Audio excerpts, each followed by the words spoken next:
Welcome everybody. Today we have the man himself, our team leader, who we all love so much, who's absolutely amazing and super successful in this business. Here we have Michael Hern, our team leader. Welcome. What an intro. Couldn't have done it any better. All right, Mike. So we want to know, what's your vision for the team? Where do you see this heading? I mean, it's a good question. It'd be a long-winded question because there's a lot of things that we want to accomplish individually, and a lot of things that we want to accomplish together as a team and as a company. But ultimately, what we're looking to do is become remain that dominant force within the Port Imperial area. We're going to start expanding our reach in different directions as we continue to grow market share here. But the vision is, the way to do that is through our agents. Right? It's not me expanding. It's not me getting into different areas. It's helping my agent expand their business into other areas, obtain listings, and market share in the different areas. So our vision really is to expand through our agents and remain a dominant force where we are, which really allows us to have the ability to go market in other places and have business in other places. So really just remain where we are, dominant, and expand.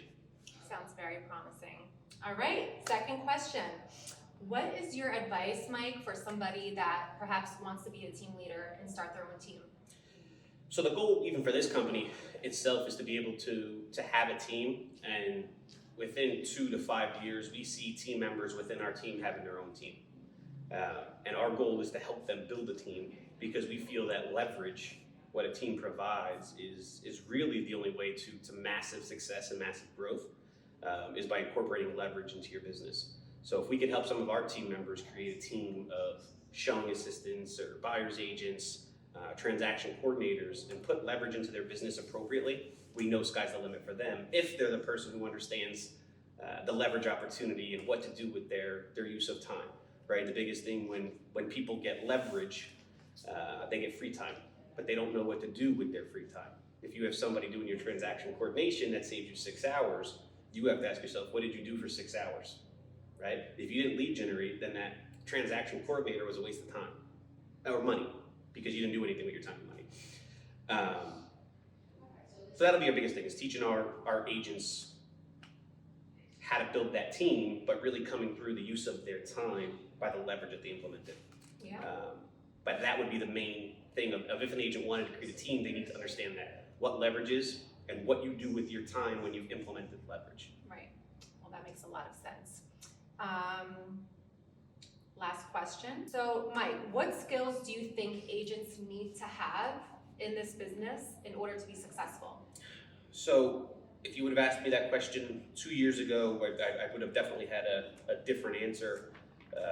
But what we're learning as we progress in this post-COVID era of real estate is that it's not going to be the same that it was the last 7, 8 years of massive amount of leads coming in and running out every day with buyers and whatnot to show them homes. Inventory is low.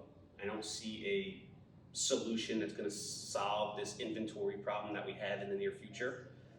So I truly believe if you're not somebody who can maintain relationships with people, you're going to have a tough time succeeding in this business as we go further along, because there's going to be less lead opportunities that are externally coming into you, and they're going to have to be brought out internally from what you already have and who you've networked with, your past sphere, your past clients, all of those things which a lot of people neglected because it wasn't needed in the past 5 years.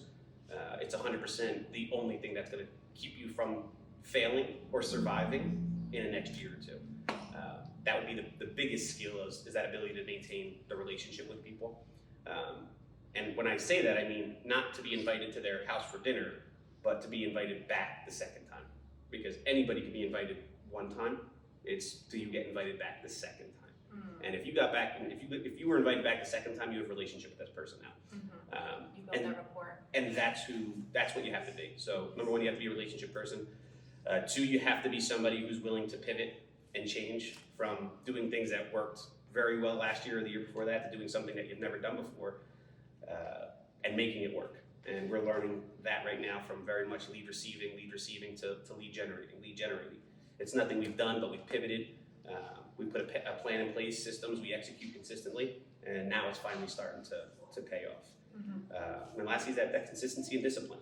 right? If you can't be consistent and you can't stay disciplined to the tasks that you need to do on a daily basis, this can get very chaotic.